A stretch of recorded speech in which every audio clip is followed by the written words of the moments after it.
What's up, y'all? It's your man Jay Sands, Sands on Sports, hip-hop and sports entertainment at its finest. That's right, y'all. The big kid is at it again. But yo, let's get into this week's topics, you know what I'm saying, run it down. We got to start with Major League Baseball. We got the Phillies versus the Dodgers in the National League Championship Series. And the Phillies just took out the Dodgers 4-1. Cole Hamels 3-0 in the postseason. Been mowing brothers down left and right. Jimmy Rollins, his third career leadoff home run, which places his brother above anybody who's ever played this game with postseason leadoff home runs to start the game, you know what I'm saying? Also, big up to Shane Victorino, coming through big time in the clutch with his home runs. I don't know if y'all saw the little altercation when they threw over his head and he ducked and, you know, they was going to get into a Davy Lopes, you know what I mean? But nothing really happened, you know, baseball ain't no big fights like that. Anyway, Tampa Bay and Boston in the American League. Tampa Bay has been shocking everybody the whole year. Right now they're up on Boston 3-1. They got a game tonight. Scott Kavanaugh is putting it down. Got to give a big up to Evan Longoria, who has 3 home runs in a series against Boston, and B.J. Upton, who has 2 home runs in a series against Boston. And they both have 5 home runs apiece in the whole postseason.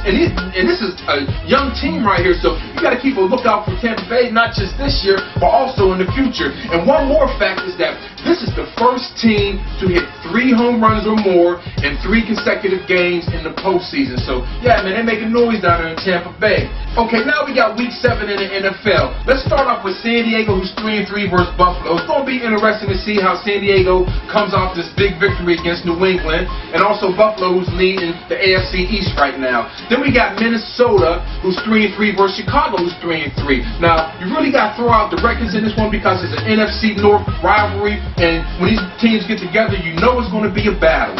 Baltimore Ravens versus the Miami Dolphins. They're both 2-3, and it's going to be interesting to see the great Baltimore Ravens defense led by Ray Lewis against this new, exciting, single back, hike it to Ronnie Brown, running back, hand it off to Ricky Williams, pitch it back to Chad Pennington, throw a touchdown offense they've been smashing people with. So you got to keep an eye out for that game. And last, we're going to go into Dallas and St. Louis. I picked this game because of a few reasons. We have Tony Romo, who has a broken pinky. We got Pac-Man Jones, who was scrapping in the club.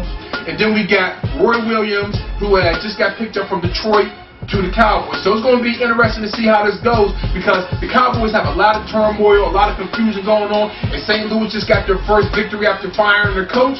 Hey, man, they might get number 2. Now let's go into college football. College football, there's a lot of big games going on. We got number 22, Vandy, who's 5-1, going against Georgia, who's 5-1. This is the SEC matchup that everybody's been waiting to see who's going to stand out on top. Then we got Kansas and Oklahoma, a Big 12 matchup between number 16, Kansas, and number 4, Oklahoma. I think Oklahoma's going to do their thing, man. They're coming off that loss to Texas, and they're pretty mad, so Kansas, you better watch your back. Ohio State, who's 6-1, versus Michigan State, who's 6-1. A Big 10 matchup who's going to decide who's going to be second in line against the number 1 team right now in the Big 10, Penn State. Shout out to Joe Paterno doing your thing up with your old age, man. You know what I'm saying? Love that. Missouri, 5-1, versus number 1 Texas, who's 6-0. This is all I got to say. Sports Illustrated Jinx. That's right. Your man, Colt McCoy, he's on the cover of Sports Illustrated, and usually when you're on the cover of Sports Illustrated, the next week, so we're going to have to see that matchup right there and see what's going on. But yo, that was this week's sports, and now we're going to get into the hip-hop part of the show. I want to big up my boys from Cincinnati. That's right, Dante, Mainflow, Josh Son, better known as The Mood. We're going to go into the video called Drugs, War, and Crime. That's right, y'all, The Mood is back. This is Jay Sands, Sands on Sports, and we'll be back.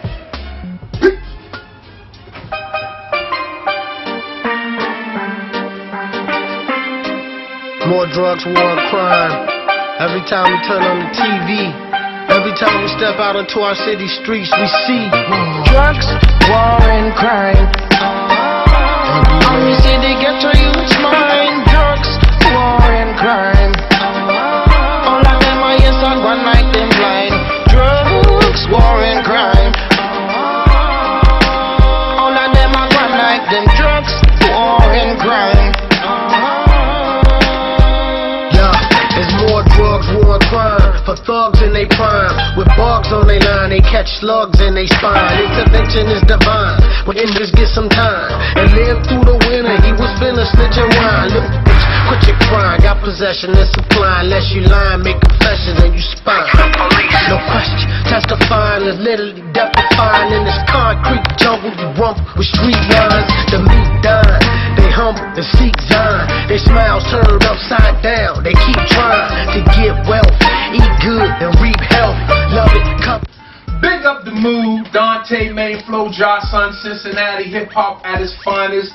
Yo, man, check out, this is a portion of the show where we like to get emails from our fans who check out Sands on Sports. So if you have an email, send it to MySpace /Lone Catalyst. Title is Sands on Sports. You read on the show, man. You know how we do it. But anyway, we got Travis from St. Louis who says, do you think that NFL Commissioner Roger Goodell was justified in suspending Adam Pac-Man Jones? I gotta say it like this, man.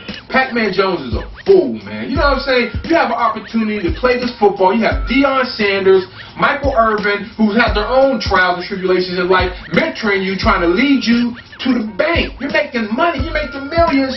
But, hey, they caught you at a ludicrous party. You got into a little fight you got into a fight with your bodyguards, man. You know what I'm saying? So, I look at it like this. Roger Goodell has to protect the image of the league. 95% of the players in the NFL, family men, don't get in any trouble, you know what I mean? But the one bad apple in the bunch ruins it for everybody. So, hey, he had to sit him down. I think he was justified, you know? Now it's coming out that he might have an alcohol problem, which is the case. I hope he's getting help, and I hope he can turn it around because he's a very talented brother. It's just, I don't think he's realizing that this is an opportunity that will not last forever. So you have to make your money. So Pac-Man Jones, man, keep your head up, man. But yo, also, man, listen to Deion, listen to Michael Irvin, man, because they're telling you the truth, man. Now we're going to go into Who's Hot this week. And I got to give it up to my man who plays for the LA Dodgers, Manny Ramirez. In a losing effort, he's at 520. 4 home runs and 10 RBIs in the postseason. So, big up to Manny Ramirez. Probably the next time you see him is with his agent Scott Boras on the way to the bank because he's a free agent and he's going to sign with somebody for mega bucks. Now I'm going to make my pick of the week. My pick of the week is the Monday Night Football game where we got 4-2 Denver Broncos going against the New England Patriots that are 3-2. It's going to be a tough game, but I'm going to have to give it up to Jay Cutler and the Denver Broncos, thinking they're going to do their thing this week out there. You know what I'm saying? So look out for the Monday Night Football game, Denver, go Broncos. I want to end the show on a serious note and talk about Kansas City Chiefs running back Larry Johnson, one of the best running backs in the NFL by far. Well, this Sunday he will not be playing because he's been suspended. Why, you ask? Because of domestic abuse. This is the 3rd time in his career he's been picked up for being heavy-handed with the honeys. And that's one thing here at Sands on Sports that we don't tolerate, man. We don't like the brothers who like to hit the baby mothers, you know what I'm saying? So, therefore, I hope Larry Johnson catches this or catches another show that brings this up. His mentor was Jim Brown. I hope Jim Brown is talking to him, letting him know that, hey, man, there's other ways to go because you're just making yourself look bad in the public eye. So, I hope you're getting help, Larry Johnson. We got love for you on Sands on Sports, no doubt. You went to Penn State. You know, we're from Pennsylvania, so we show love, man. So, anyway, man, this is Jay Sands. This is Sands on Sports, and we out of here. Peace! Go Steelers! Go Steelers! Beat the Bengals! Beat the Bengals!